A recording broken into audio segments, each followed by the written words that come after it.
這次驚雷一出現，很明顯的，中國解放軍它的核打擊3位一體，陸上的、空中的、海裡面的都已經到齊了。我們看到轟六 N 這次只攜帶這1枚，可見的這一枚導彈的重量少說在1萬公斤以上。轟六 N 我們知道最大的飛行距離是7500公里，如果透過空中加油的話，再將這枚重達上萬公斤的驚雷1發射出去，那這樣加起來的話，它的射程最少是7、8千公里。那如果說從白令海峽這邊射程達7、8千公里以上的話，那一定是夠得到美國的本土。好，來看到北京終於亮出了它的核威懾底牌。今天要來看到空中力量，也就是轟六 N， 它掛載了這一枚叫做驚雷1的核飛彈哦。那麼旁邊呢，發現還有歼20。匿蹤戰機做護航。另外一方面，我們來看到日本的方面了。現在說呢，不要只是防禦性，他們不要只是攔飛彈了，要全面建立一個日本自己專屬的反擊能力。東亞現在進入了新的軍備競賽，今天會做深度的剖析。趕快來看到中國大陸近期首次公開的這個是它的驚雷1的這個核彈頭、核飛彈哦，那麼搭載在的就是轟六 N 的戰略轟炸機上面，而且罕見的事情是，旁邊還有一個殲20在旁邊伴飛，原因是什麼呢？是不是如外界分析的，中國這一次想要展現一個比較完整的空中核打擊鏈呢？我們要知道，過去中國的核力量主要還是靠這種陸基跟海基的為主，但是空基現在真的是比較少。這一次顯現的畫面是不是要補足它的弱點呢？我們來看一下現場有關於這個轟六 N 搭載驚雷1的最新畫面。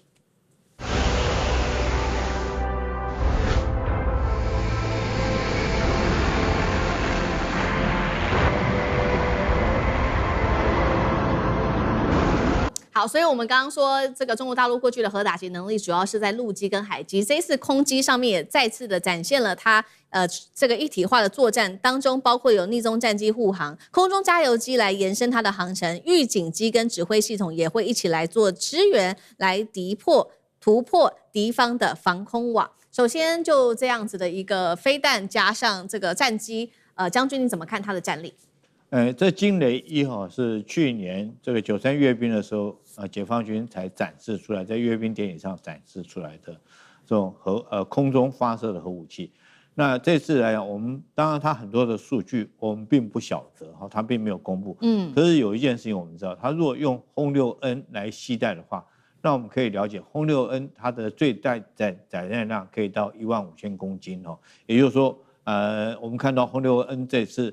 只攜帶這1枚，那可見的這一枚的導彈的重量少說在1萬公斤以上這個是我個人來講，依據轟六 N 的載重量來做一個推測的所以如果說到這麼重，它當然是射程當然是可以射到非常的遠。那第二個，它可以打多遠呢？這個它可以打多遠並沒有公布，可是轟六 N 我們知道它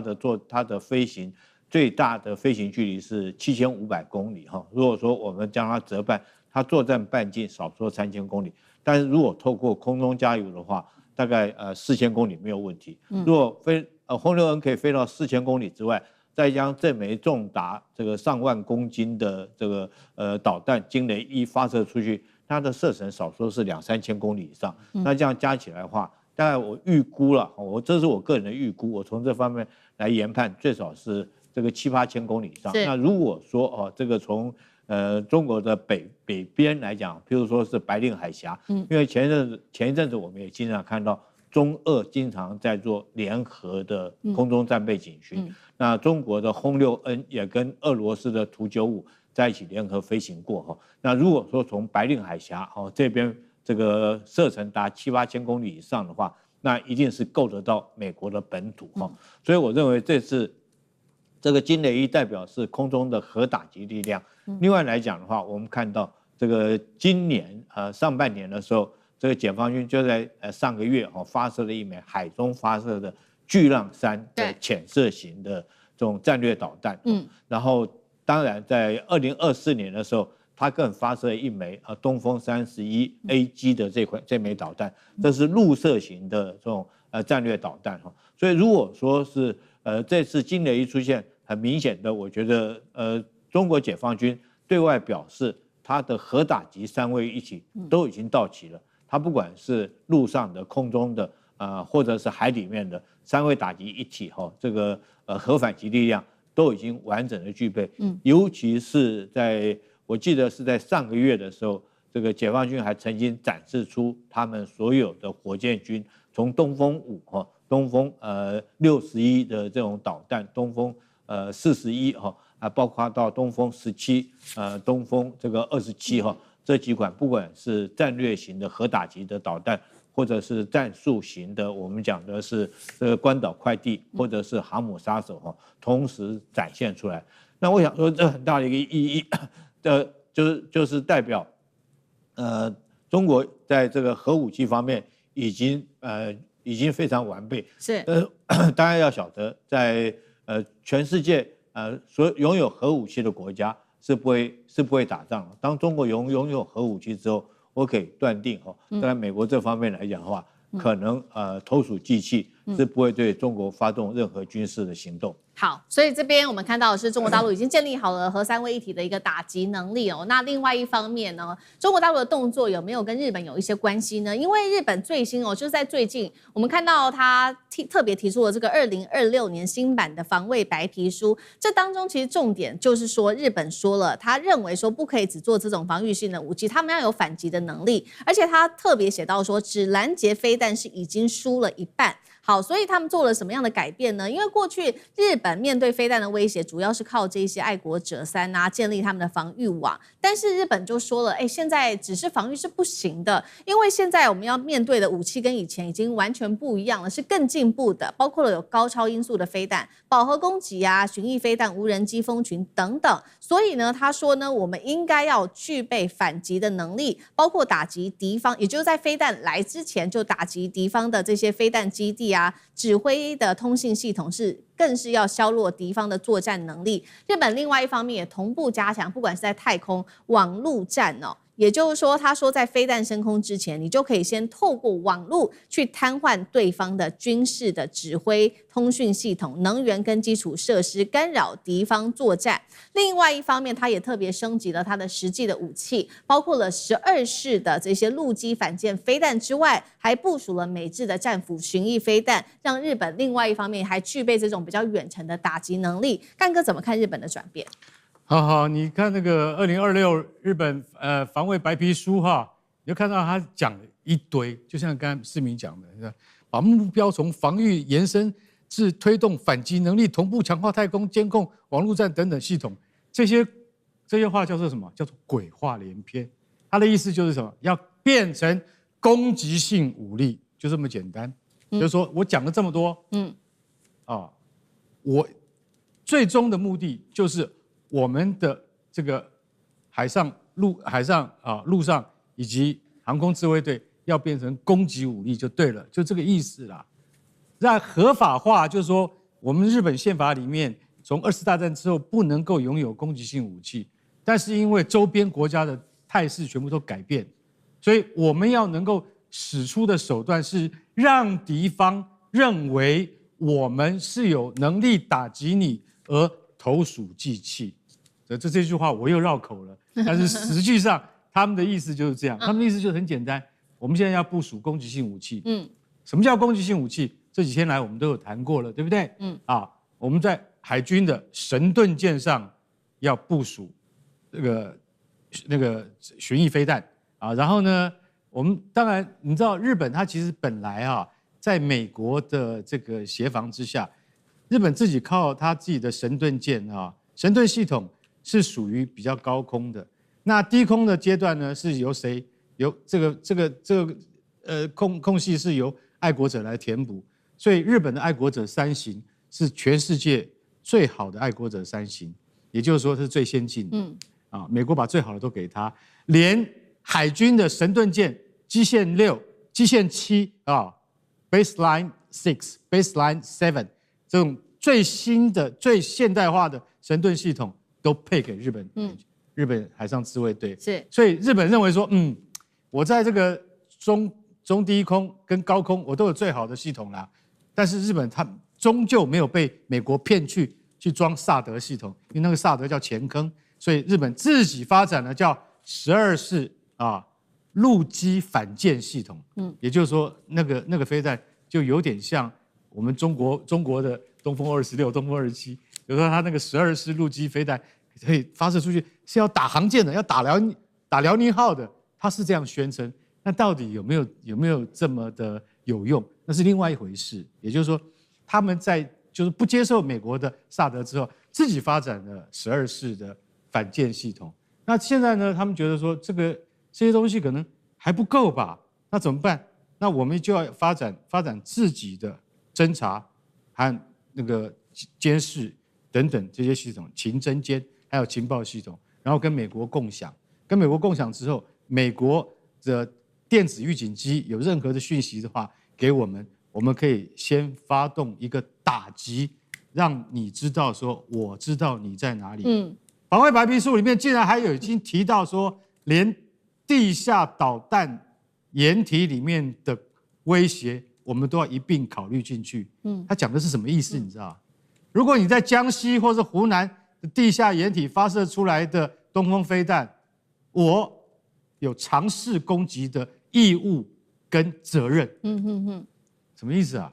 就是主動攻擊的意思。所以大家看那個防衛白皮書，千萬不要被他騙了。你以為他的意思是一直在一而再再而三的自己說服給自己聽，他其實就是告訴世界各國，就是說，其實他的目標第一個當然就是中國。我就是告訴你，我可能會打你。為什麼？讓你知道我打得到你，你不要隨便攻擊我。這就是高市早苗最終的目的。对，好，這一版新版的防衛白皮書是日本目前防衛白皮書裡面史上最後的，那當中也特別加強擴大了中國威脅論，所以我們看到現在中日的關係在持續的升溫。那一方面，我們看到解放軍近期在台海這邊執行了他的戰備警巡，包括出動了21架的軍機跟14艘的軍艦。那高市早苗的部分，我們看到最近比較有爭議的事情，它是到了廣島原爆的紀念活動當中，大家又關心到有關於非核三原則，他目前的立場，他只說目前仍維持非核三原則，但是呢，比較吊詭的事情是他沒有談到那未來是怎麼樣。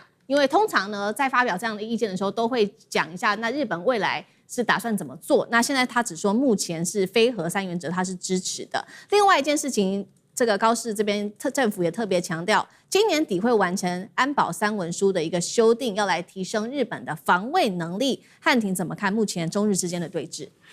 今年日本的防衛預算有9兆日幣，創歷史新高。而且他們買的東西呢，也不是在買盾牌，他們買的是長矛。部署了1000公里射程的25式地對艦的導彈，然後還有這個研發射程3000公里的高超音速導彈。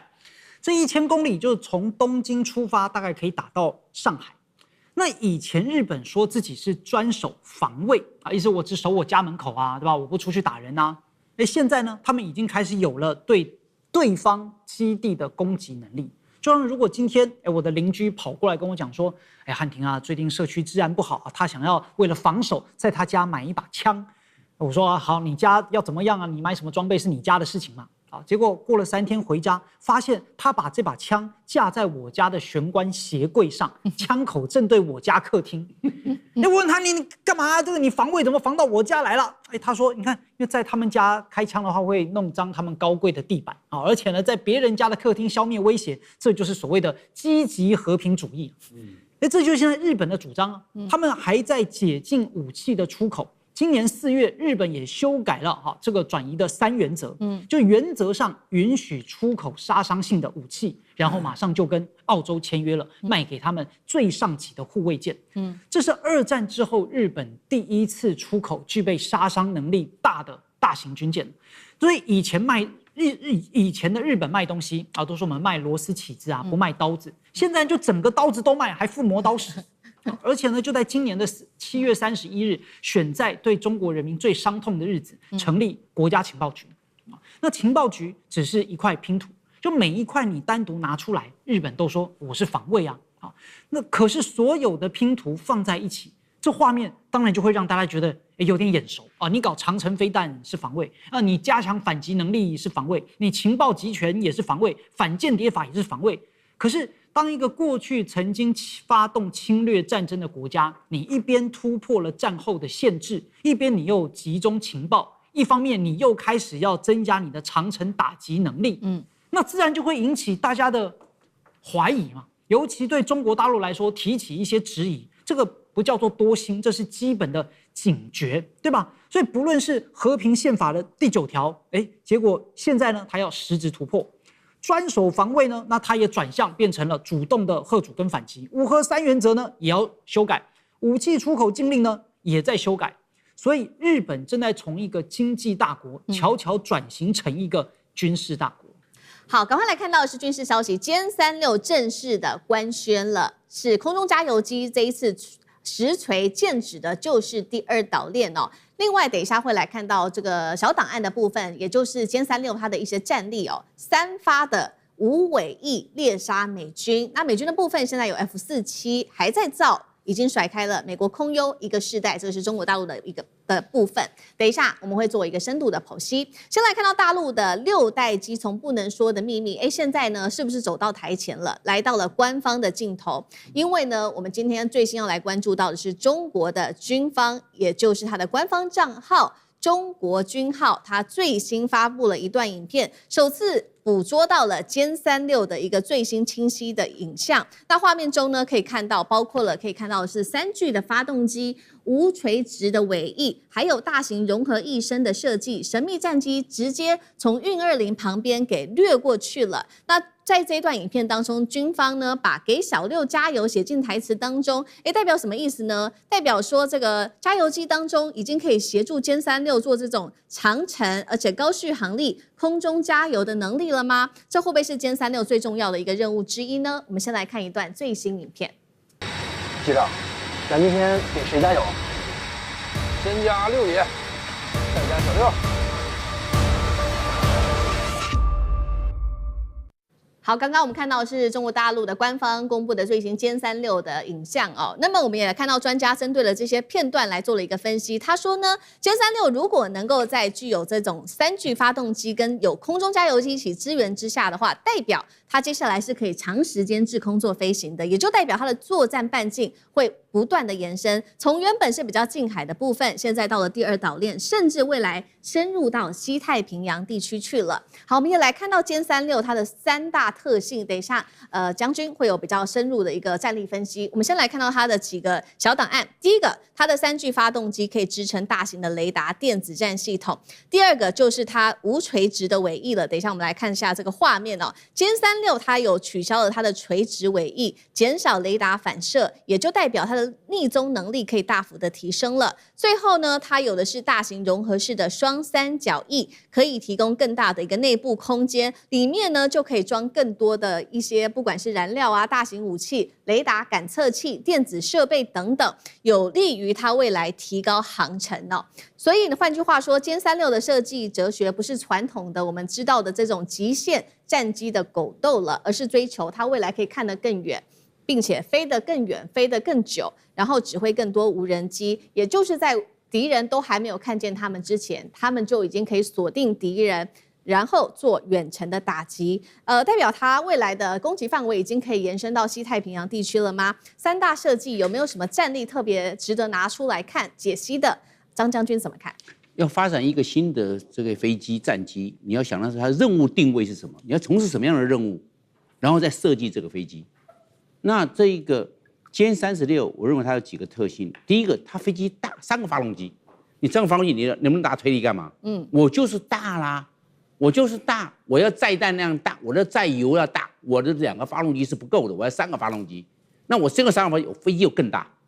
好，那飛機更大的話，你這個又要強調匿蹤，又要飛機更大，那要從事什麼？我就要跨第1島鏈，可能在第1島鏈跟第2島鏈之間，因為我夠大，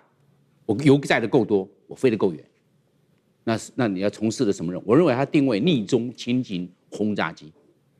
你看它的3角翼那麼大，它3角翼是從哪裡開始？是從你座艙的人員、飛行員坐到座艙，從後面開始延伸，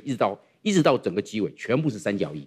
3角翼一般來講是1/3。你注意看那個幻象戰機或者是其他的飛機，都是大概1/3，然後再拉3角翼出去。機頭在前面，沒有，它從一離到裝造就開始變成大3角翼。增加升力。載彈量、載油量才會大。所以它任務特性，我認為是定型這個輕型的。再來第2個，它3個發動機幹嘛？那我發電量就夠，我發動機3個，那我發電機就有6個發電機在發電，一個發動機帶2個發電機，你3個發動機就有6個發電機，那你在那麼多的發電機要做什麼？電的話，就第一個我給雷達，所以雷達一定看相位，真的已經看得非常遠。我電力夠啊，我電磁波可以打得遠啊。第二個，我電站系統特別要強化，因為打仗將來一定是電站。沒有電站，那電站你要靠什麼？靠我知道我的功率，我的電夠啊，我6個發電機耶，在發電呢，夠絕對用。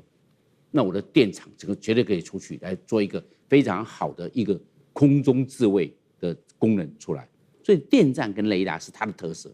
我發3個方面，另外一個就是我們來看它這個每一型呢，因為它這個出來是第5架原型機，每一個構型都不一樣。剛開始的時候，它的你注意看起落架是前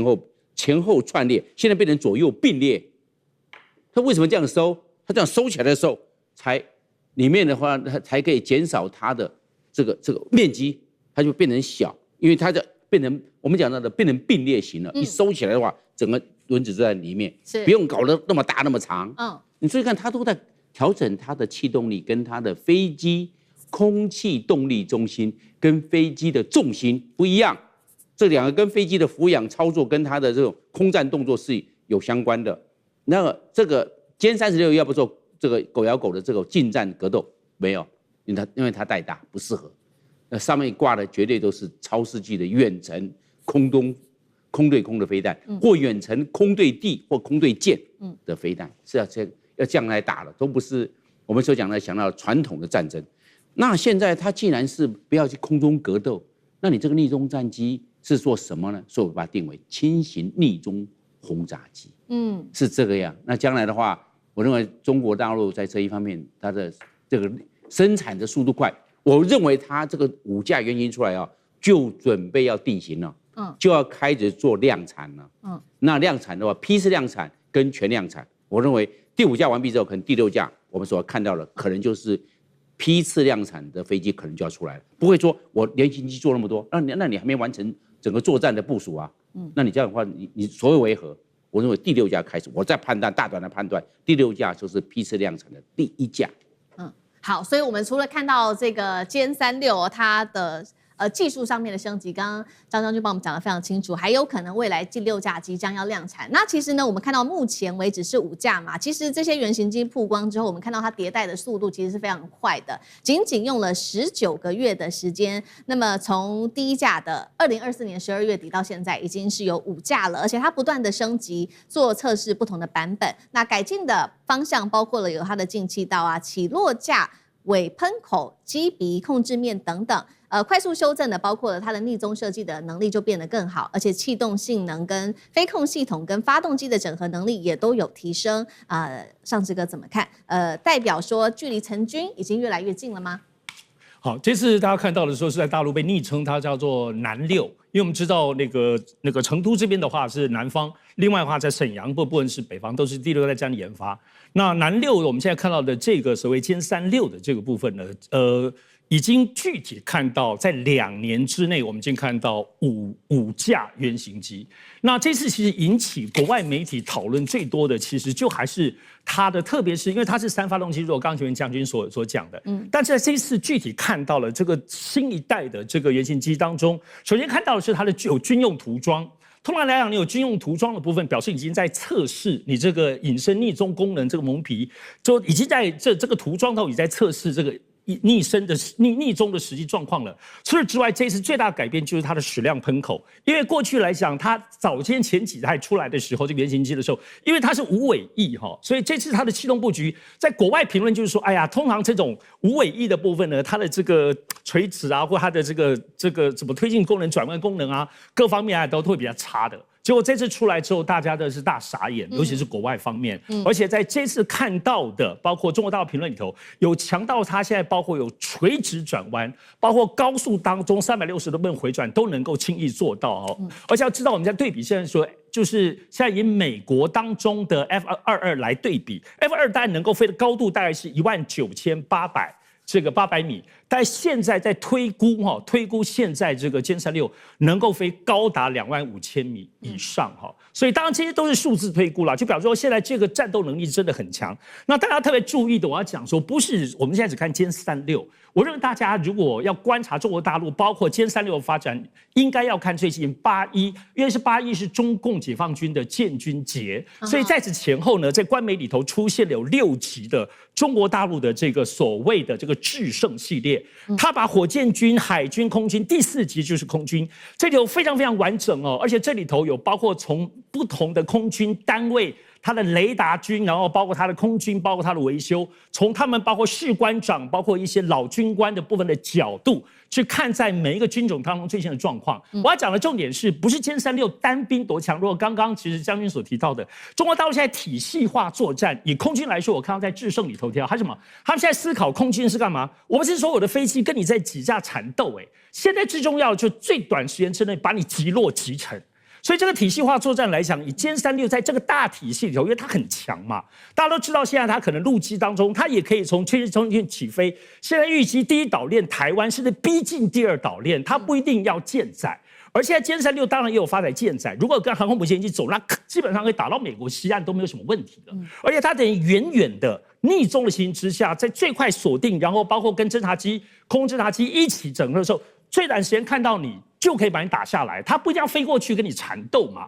而且他現在如果還飛到高空中，已經飛到快要接近太空了，在這個地方發射，你根本他們很多雷達是掃不到的。所以我覺得現在殲36不只是它現在功能多麼強，然後一代一代原型機推出，而且即將要服役了，因為已經在測試塗裝了哈。然後最重要的是，它在這個中國大陸的空軍體系化作戰裡頭，無論對台兩岸，或者是中美最後中美日最後的對決的時候，它會在這個空中體系化裡頭擔任什麼樣的角色？我認為這才是值得好好研究的。好，所以我們看到不只是殲36，中國大陸整體的體系化作戰，這個威脅性已經從近海一直延伸到第1島鏈、第2島鏈，甚至到美國的西岸去了。面對於這樣的威脅，現在美國怎麼做呢？我們也來觀察一下目前美國 F47，也就是它的6代機的發展到底進度如何。其實呢，目前波音還在打造它的第1架原型機，那它的說法是最快2028年首飛。但是美國國會議員說，沒有辦法那麼快啦，應該是要等到2030年的中期才有可能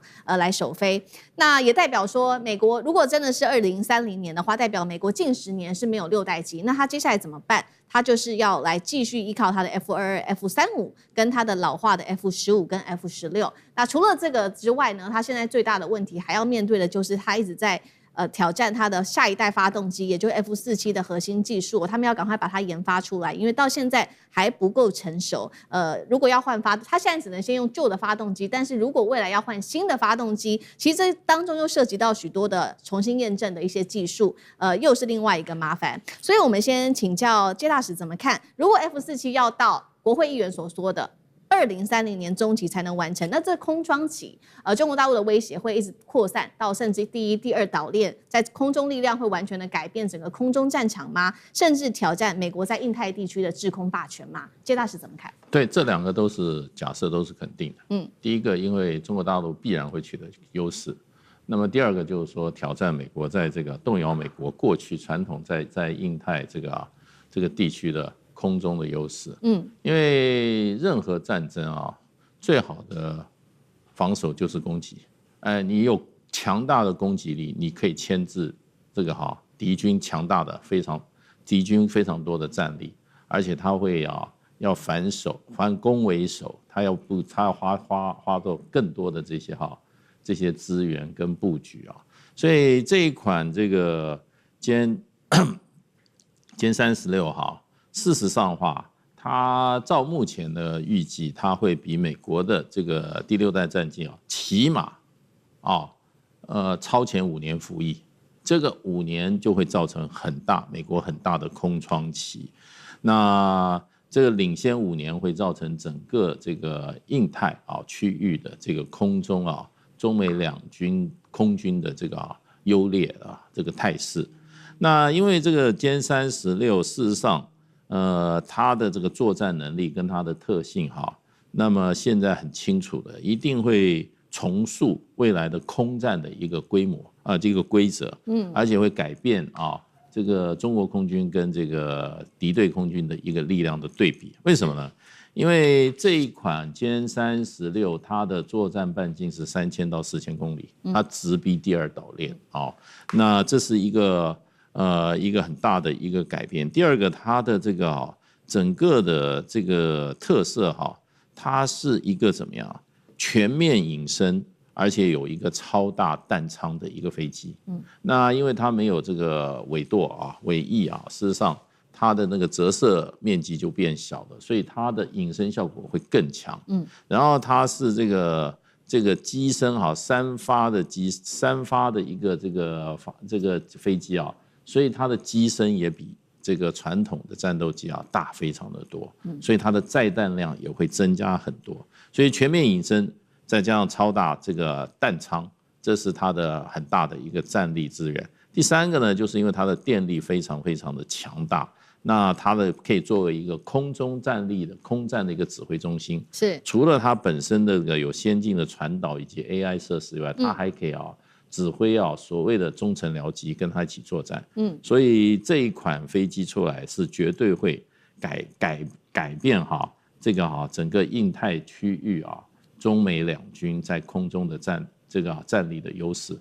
好，軍事上面的消息帶觀眾朋友來關心，中國大陸的海軍現在開了殺招，今天會來特別看到的是這一艘了052D 首次的掛上了鷹擊20，1000公里來獵殺美軍的航母。那另外除了052D，今天也會來看到055萬噸大驅，則是成群出動，一起打造這個海上的火力網。美國航母第一島鏈還守得住嗎？歡迎觀眾朋友留言來跟我們一起做互動。如果您認為美軍在第一島鏈沒有什麼優勢的，留言寫1；如果您認為還具備非常強大的優勢，留言寫2。跟我們一起來互動。好，中國海軍這一次曝光的這個052D備受關注，來看到它是首次的來搭載了鷹擊20反艦飛彈的畫面正式的曝光了。那外界開始做了一個解讀代表說大陸的海軍正式的進一步強化，尤其是在遠程的反艦的打擊能力了。因為我們要知道，其實052D在過去都是這種區域性的防空，然後呢是艦隊來協助艦隊護航而已，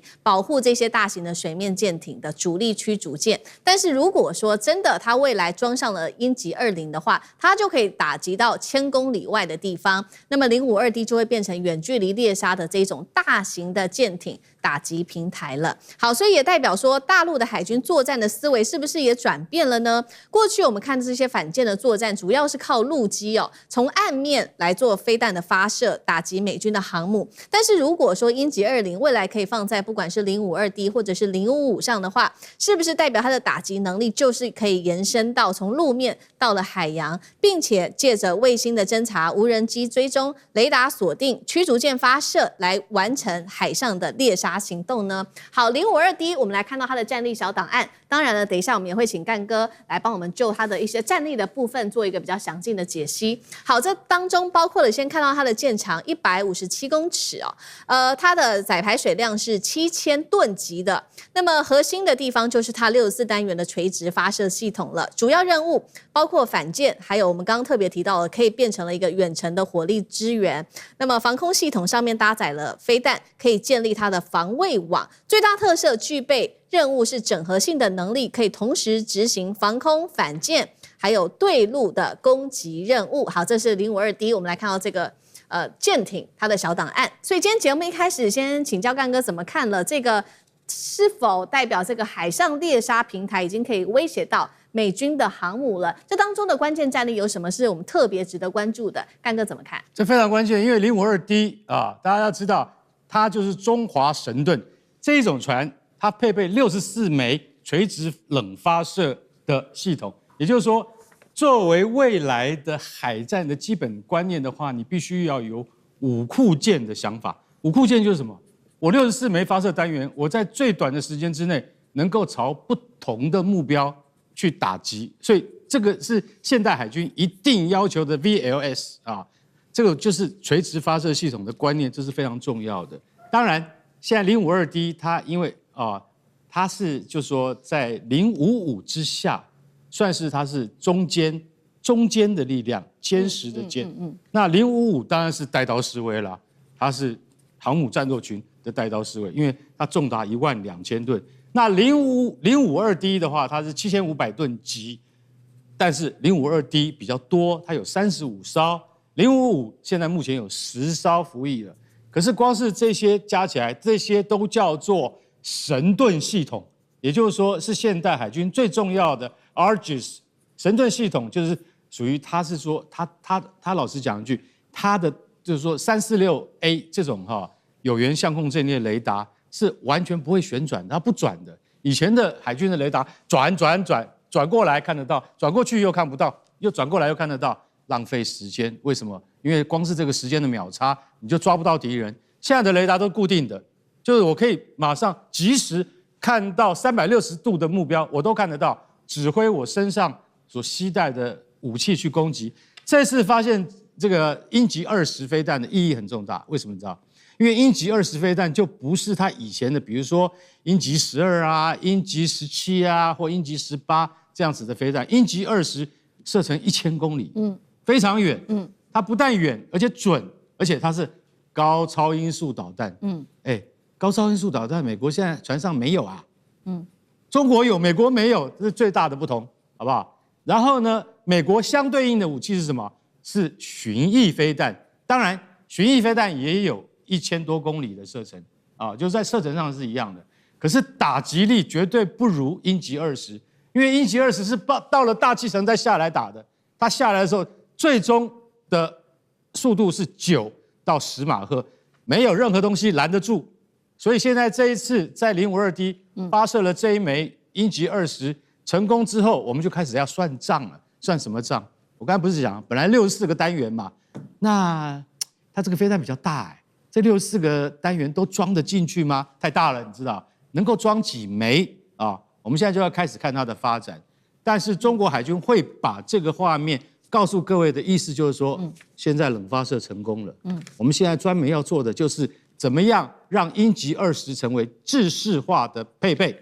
那就跟美國現在普遍配備的巡弋飛彈是一樣的道理。那大家要知道。052D 其實它本來相對應的應該是美國的伯克級驅逐艦，但是美國伯克級驅逐艦有將近70艘之多啊，所以中國本來在052D 的發展上是希望它能夠跟伯克級分庭抗禮，可是現在我們有更大的，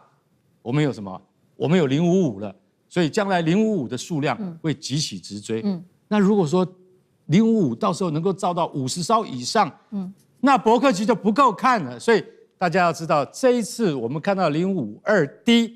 中華神盾，它能夠成功發射了鷹擊20，有一天能夠發展成為制式化的裝備的話，那反介入跟區域拒止，就是 AD、A2 這種東西，就根本就是等於形同虛設，我們直接出第一島鏈了。這是最重要的觀念。我們現在已經不怕，因為第一島鏈是美國封鎖的最前線嘛，對不對？有了鷹擊20之後，你就封不到我了。更何況你知道嗎？你知道052D他身上還帶了長劍10型，什麼公路飛彈，還有長鷹5型，什麼反潛魚雷。其實我坦白講一句，中國的類似的這種驅逐艦的配備，完全不輸給美國現在現役艦艇的裝備，這才是最可怕的地方。好，那等一下同樣的問題也請教將軍怎麼看？那剛剛蓋哥也幫我們提到嘛，055現在是10艘，那未來是不是有可能變成到50艘？這個還要持續做關注。那052D現在是35艘，所以如果兩款開始做結合的話，對於美軍在第一島鏈的威脅，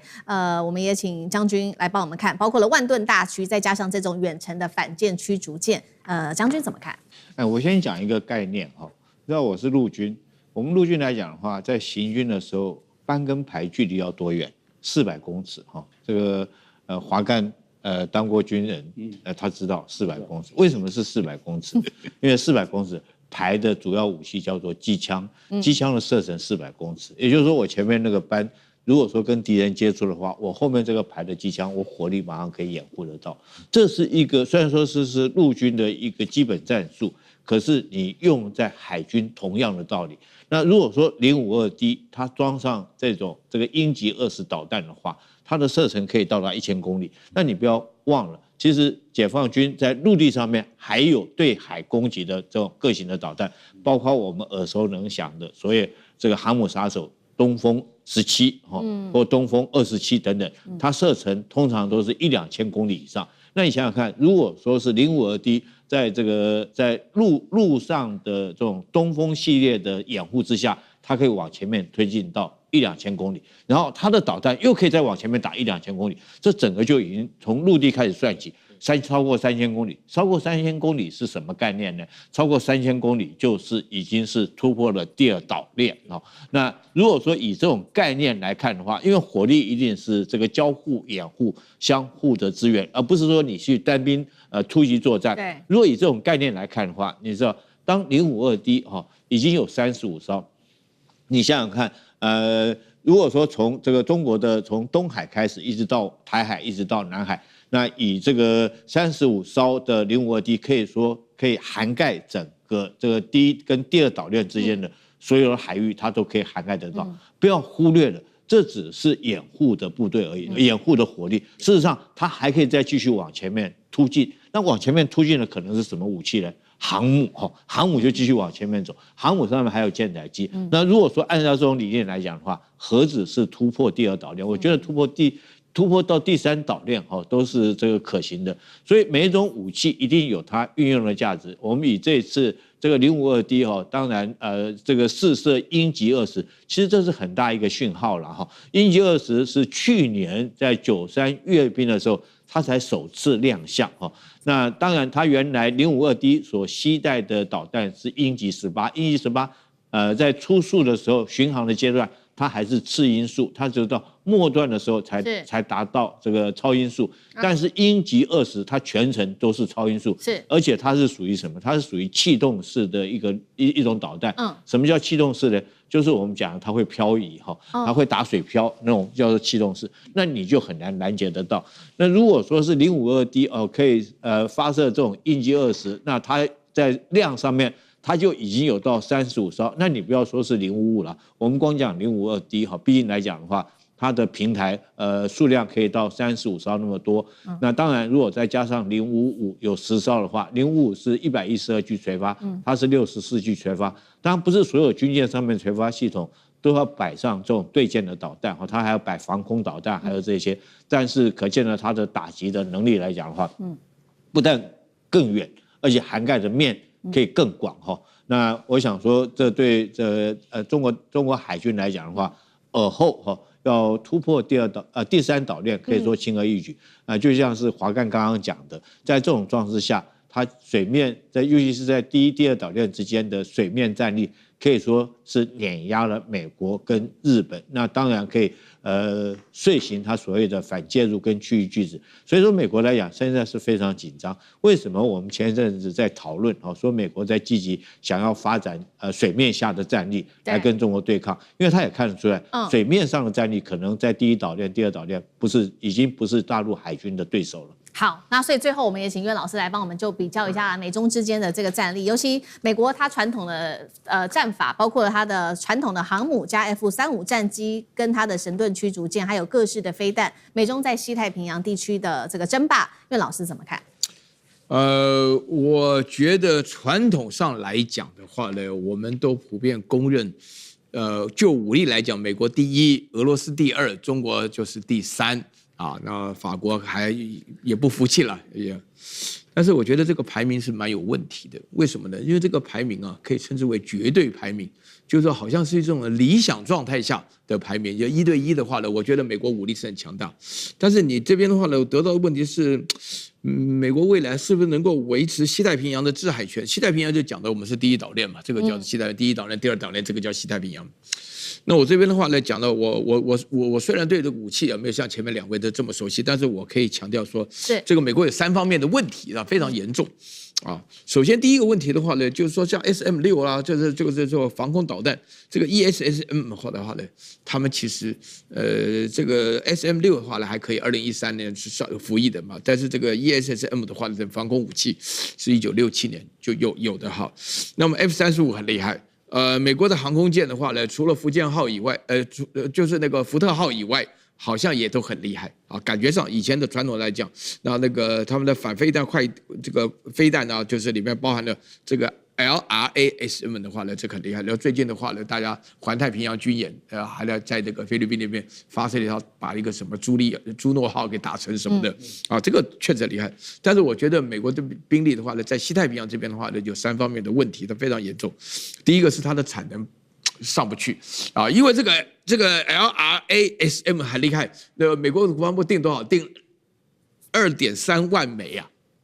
結果就5到7年第2年，結果它年產100枚，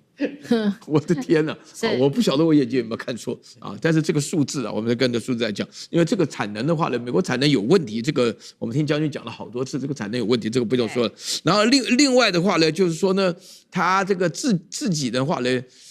因為美國的話，如果只針對於在西太平洋開戰的話呢，我覺得它跟中國之間的話呢，還是有點威懾力量了哈。但是它現在的話呢，各隊打得亂七八糟，到處都有啊。俄烏戰爭也有，然後中東也有，